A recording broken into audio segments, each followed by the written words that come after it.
Hi அஸ்லாம் வலைக்கம். Welcome to jasmine rose. இன்றைக்கி நம்ம சேனலில் வித்தியாசமான காராமணி குருமா தான் பார்க்க போகிறோம். அந்த குருமா பார்க்குறதுக்கு முன்னாடி இதுவரைக்கும் நம்ம சேனலை சப்ஸ்கிரைப் பண்ணாதவங்க மறக்காமல் சப்ஸ்கிரைப் பண்ணி வச்சுக்கோங்க. நம்ம இப்போ தட்டைப்பயிறு குருமா வைக்க போகிறோம்.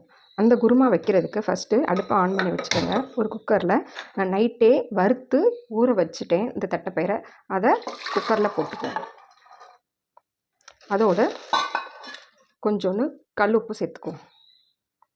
போட்டுட்டு அதை ஒரு 2 விசில் வர வரைக்கும் வேக வச்சுக்குவோம்.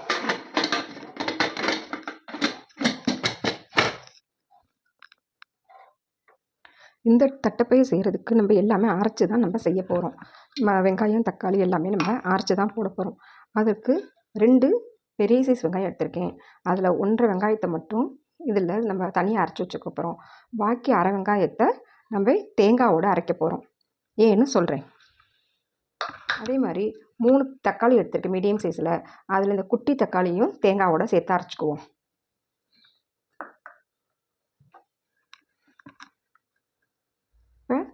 இந்த ஒரு சில்லு தேங்காய் எடுத்துருக்கேன். குக்கரில் தட்டைப்பயிறு வேகிறது கடையில் நம்ம இப்போ அதுக்கு மசாலா ரெடி பண்ணிக்கிட்டு வந்துடுவோம். இந்த ஒரு சில்லு தேங்காயை மிக்சியில் சின்ன சின்னதாக நறுக்கி போட்டுக்குவோம்.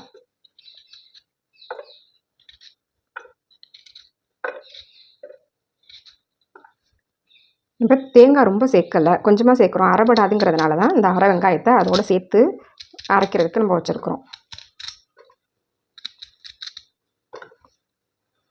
அதே மாதிரி இந்த சின்ன சைஸ் தக்காளி,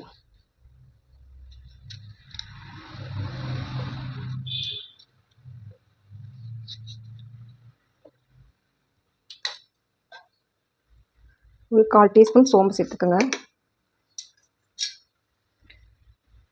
ஒரு சின்ன பிரிஞ்சி இலை, ஒரு சின்ன துண்டு பட்டை, சின்ன கல்பாசி, ஒரு கிராம்பு, ஒரு ஏலக்காய் இதே அதோடு சேர்த்துக்கோங்க.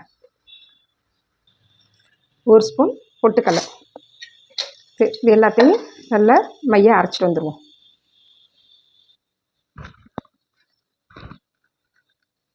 மசாலா அரைச்சி எடுத்தாச்சு. அதுக்கப்புறம் இந்த நம்ம வெங்காயத்தையும் அதோடு சேர்த்து குறக்குறப்பாக அரைச்சிட்டு வந்துடுவோம். இதையும் கொஞ்சம் நம்ம மிக்ஸி ஜாரில் போட்டு அரைச்சிடுவோம். வெங்காயம் அதே மாதிரி தக்காளியும் நம்ம பேஸ்ட் பண்ணி எடுத்துகிட்டு வந்துடுவோம். அதுக்கு ஒரு கடாய் வச்சுக்கோங்க. வச்சு அடுப்பு ஆன் பண்ணி வச்சுக்கோங்க. கடாய் சூடு ஏறட்டும். கடாய் சூடுனதுக்கப்புறம் தேவையான அளவு எண்ணெய் விட்டுக்கலாம். ஆப்பத்துக்கு பச்சை பட்டாணி, கொண்டக்கடலை இதிலெல்லாம் குருமா வச்சு பார்த்துருப்பீங்க. இந்த காராமணியில் நீங்கள் வச்சு பாருங்கள், டேஸ்ட்டாகவும் இருக்கும், டிஃப்ரெண்ட்டாகவும் இருக்கும். அதுக்கப்புறமா ஒரு 1/4 ஸ்பூன் சோம்பு, ஒரு சின்ன பிரிஞ்சி இலை, ஒரு சின்ன துண்டு பட்டை, கல்பாசி. ஏற்கனவே நம்ம மசாலாலாம் சேர்த்து அரைச்சிருக்கோம், அதனால் எல்லாத்துலேயும் கொஞ்சம் கொஞ்சம் மட்டும் போட்டுக்கிறோம். இது நல்லா பொரியட்டும். அதோட ஒரு சின்ன 3 பச்சை மிளகாய் சேர்த்துக்குவோம். நம்ம அரைச்சி வச்ச வெங்காயத்தை சேர்த்துருவோம்.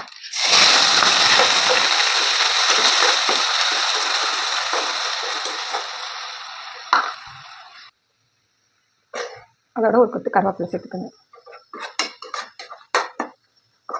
நல்ல வெங்காயம் பச்சை வாசனை போகிற அளவுக்கு வதங்கட்டும். அதோட ஒரு ஸ்பூன் இஞ்சி பூண்டு பேஸ்ட் சேர்த்துக்குவோம்.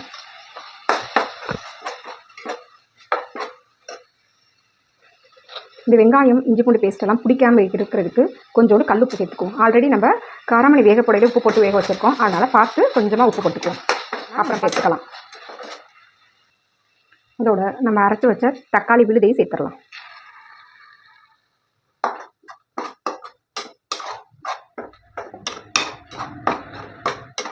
நல்லா அந்த தக்காளியோட பச்சை வாசனை போகிற அளவுக்கு வதக்குவோம். நல்லா தக்காளி வதங்கினதுக்கப்புறமா லைட்டாக அது எண்ணெய் பிரியும், அது வரைக்கும் கொஞ்சம் வதக்கிக்கலாம். நல்லா பச்சை வாசனை போகிற அளவுக்கு தக்காளி வெங்காயமாக வதங்கிடுச்சு. இந்த ஸ்டேஜில் நம்ம மசாலா பொருட்கள் எல்லாத்தையும் சேர்த்துக்கலாம். ஒரு 1/4 ஸ்பூன் மஞ்சள்தூள் சேர்த்துக்கோங்க. 2 ஸ்பூன் தனியாத்தூள், 1.5 ஸ்பூன் தனியா சேர்த்துக்கோங்க. 1.5 2 தகுந்த மாதிரி. 2 ஸ்பூன் மிளகாத்தூள்.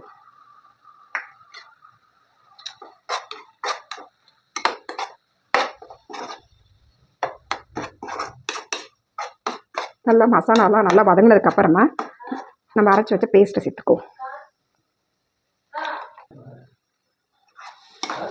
நல்லா வதக்கி விட்டுக்கோங்க. நம்ம ஊற்றின தேங்காய் மசாலா எல்லாம் பச்சை வாசனை போகிற அளவுக்கு வதக்கி அந்த எண்ணெய் பிரிஞ்சு வரட்டும்.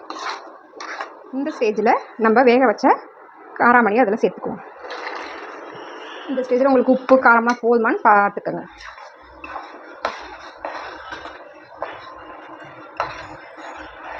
உங்களுக்கு தேவையான அளவு கெட்டியாக இருக்குதுந்தா அப்படி இப்படியே வைக்கிறதா ஒரு 10 நிமிஷம் அப்படியே வச்சு கொதிக்க விட்டுருங்க. இல்லை உங்களுக்கு இன்னும் கொஞ்சம் தண்ணி வேணும்னா நீங்கள் கொஞ்சம் ஒரு 1/2 டம்ளர் தண்ணி ஆட் பண்ணிக்கோங்க. அதை அப்படியே ஒரு 10 நிமிஷம் மூடி போட்டு வைப்போம்.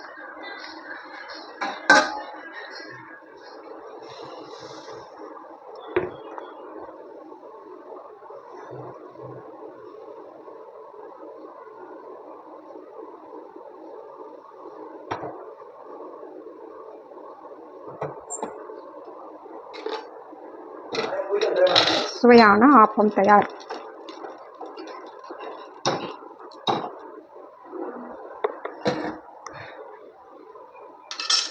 இப்போ 10 நிமிஷத்துக்கு அப்புறம் ஓப்பன் பண்ணி பார்ப்போம்.